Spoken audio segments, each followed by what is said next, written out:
Hello students, IIT brain में आपका स्वागत। आज फिजिक्स में जिस टॉपिक पे हम डिस्कस करेंगे उसका नाम है different international systems of units. So अगर हम स्टार्ट से इस टॉपिक पर डिस्कस करें तो सबसे पहले साइंटिस्ट लोग अलग अलग कंट्रीज में अलग अलग सिस्टम्स यूज करते थे। हर कंट्री का अपना एक सिस्टम होता था जिसमें वो डिफरेंट डिफरेंट क्वांटिटीज को एक्सप्लेन करते थे। तो कुछ बेस सिस्टम्स पे अगर हम बात स्टार्ट करें तो जो सिस्टम्स कॉमन थे वो उनमें सबसे पहला सिस्टम था एमकेएस। एमकेएस सिस्टम का अर्थ है वो सिस्टम जिसमें आप फंडामेंटल क्वांटिटीज यानी मास लेंथ और टाइम को किलोग्राम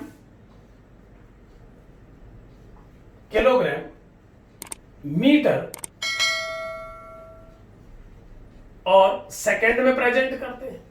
सो एमकेएस वो सिस्टम था जिसमें आप तीन फंडामेंटल क्वांटिटी मास, लेंथ और टाइम को रिस्पेक्टिवली किलोग्राम, मीटर और सेकंड में प्रेजेंट करते हैं। इसके अलावा जो सिस्टम और यूज किए जाते थे उनमें एक इंपॉर्टेंट सिस्टम है सीजीएस सिस्टम। सीजीएस सिस्टम का अर्थ है एक ऐसा सिस्टम जिसमें आप मास को ग्राम में, लेंथ को सेंटीमीटर में और टाइम को सेकंड में प्रेजेंट करते हैं। सो इन दो सिस्टम में जो यूनिट्स हम यूज करते हैं सिमिलर क्वांटिटीज के लिए वो डिफरेंट है। यहां पर हम देख पा रहे हैं कि किलोग्राम को ग्राम ने रिप्लेस किया है सीजीएस सिस्टम में, जबकि मीटर को सेंटीमीटर ने रिप्लेस किया है। सेकंड दोनों यूनिट में सेम। सो एमकेएस सिस्टम और सीजीएस दो कॉमन सिस्टम थे। इसके अलावा कुछ कंट्रीज एक तीसरे सिस्टम को यूज करती थी जो एफपीएस सिस्टम के नाम से जाना जाता है। इस सिस्टम में मास को पाउंड में, लेंथ को फीट में और टाइम को स्टिल सेकंड में प्रेजेंट किया जाता है। यानी इस सिस्टम में लेंथ और मास को मेजर करने की यूनिट डिफरेंट है, लेकिन टाइम को इसमें भी सेकंड में प्रेजेंट किया जा रहा है। सो इस तरीके से डिफरेंट सिस्टम्स बना करके यूनिट के लिए डिफरेंट क्वांटिटीज को जस्टिफाई किया जाता था। सो जब साइंटिस्ट ने एक ओवरऑल सिस्टम क्रिएट किया पूरे वर्ल्ड लेवल पे यानी पूरे ग्लोब के लिए, जब एक कॉमन सिस्टम बनाने की बात आई तो जो इंटरनेशनल सिस्टम बना उस इंटरनेशनल सिस्टम को एसआई सिस्टम के नाम से जाना गया। एसआई सिस्टम में जिन फंडामेंटल क्वांटिटीज को प्लेस दिया गया यानी जिन 7 फंडामेंटल क्वांटिटीज को एसआई सिस्टम में कंसीडर किया गया, उन फंडामेंटल क्वांटिटीज को डिफरेंट यूनिट दी गई और वो यूनिट उस समय एमकेएस सिस्टम की जो 3 बेस क्वांटिटीज की यूनिट है उनसे रिजेंबल हुई।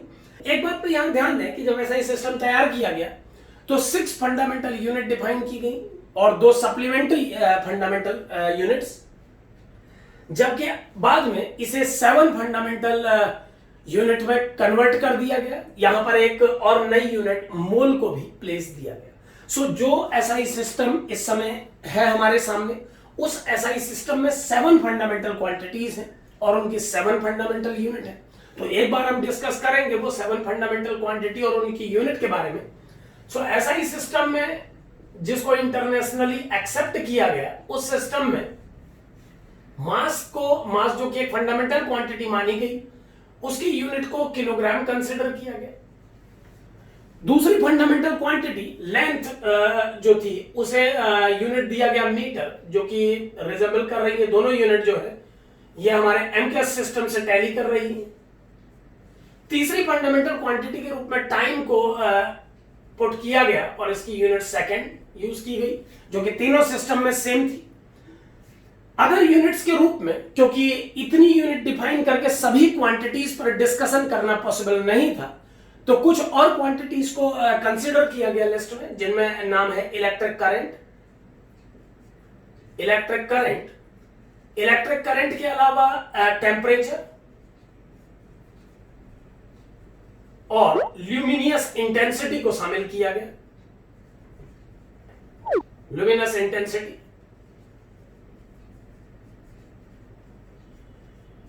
और एक सातवीं क्वांटिटी को रूप में एक नई क्वांटिटी को जोड़ा गया जो कि बिगिनिंग में कंसिडर नहीं थी, लेकिन अब जिसे जोड़ दिया गया है वो है amount of substance.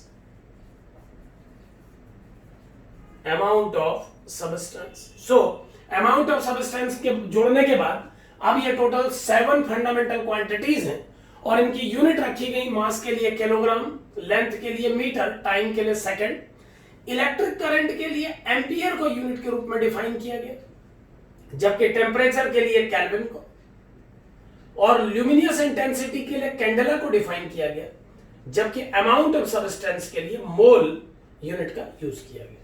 So SI system में ग्लोबल लेवल पे एक ऐसा सिस्टम तैयार करने की कोशिश की गई जो ग्लोबल लेवल पे यूनिफॉर्म हो, यानी पूरा वर्ल्ड, पूरे सभी कंट्रीज जैसे कि यूनिफॉर्म सिस्टम को फॉलो करें। ये एसआई सिस्टम वो सिस्टम है और इसमें 7 फंडामेंटल क्वांटिटी अब एट प्रेजेंट अवेलेबल है और इन 7 फंडामेंटल क्वांटिटीज का जो यूनिट्स है रिस्पेक्टिवली वो है मास के लिए किलोग्राम, लेंथ के लिए मीटर, टाइम के लिए सेकंड, इलेक्ट्रिक करंट के लिए एम्पियर, टेम्परेचर के लिए केल्विन, ल्यूमिनियस इंटेंसिटी के लिए कैंडेला और अमाउंट ऑफ सब्सटेंस के लिए मोल। सो इन 7 क्वांटिटीज को हम फंडामेंटल क्वांटिटी कहते हैं और इनकी यूनिट्स को हम लोग एसआई सिस्टम में रिस्पेक्टिवली इन तरीकों से डिफाइन करते हैं। सो कई सिस्टम बनाए गए थे बिगिनिंग में, अलग अलग कंट्रियां अलग अलग सिस्टम यूज करती थी, लेकिन एक इंटरनेशनल सिस्टम जब तैयार किया गया जो ग्लोबल लेवल पे माना जाए और सभी जिसको एक्सेप्ट करे, वो सिस्टम जब बना तो उसमें 7 फंडामेंटल क्वांटिटीज और 7 उनकी यूनिट्स को डिफाइन किया गया। इन 7 फंडामेंटल क्वांटिटीज के अलावा 2 क्वांटिटी को सप्लीमेंट्री फंडामेंटल क्वांटिटीज के रूप में कंसिडर किया जाता है और उनके नाम हैं एंगल और सॉलिड एंगल। एंगल और सॉलिड एंगल को इस लिस्ट में सप्लीमेंट्री फंडामेंटल के रूप में इसीलिए लिया गया क्योंकि एंगल और सॉलिड एंगल को भी इन 7 क्वांटिटीज के हेल्प से प्रेजेंट नहीं किया जा सकता है। सो एंगल जिसकी यूनिट ली गई रेडियन और सॉलिड एंगल और उसकी यूनिट को माना गया स्टेरेडियन। सो रेडियन और स्टेरेडियन के रूप में 2 यूनिट सप्लीमेंट्री फंडामेंटल यूनिट के रूप में कंसिडर की गई और जिन क्वांटिटी के लिए इन्हें डिफाइन किया गया वो क्वांटिटीज थी एंगल और सॉलिड एंगल। सो 7 फंडामेंटल क्वांटिटीज, उनकी यूनिट्स और 2 सप्लीमेंट्री फंडामेंटल क्वांटिटीज और उनकी यूनिट डिफाइन की गई टोटली जब एक इंटरनेशनल सिस्टम तैयार किया गया। Thank you.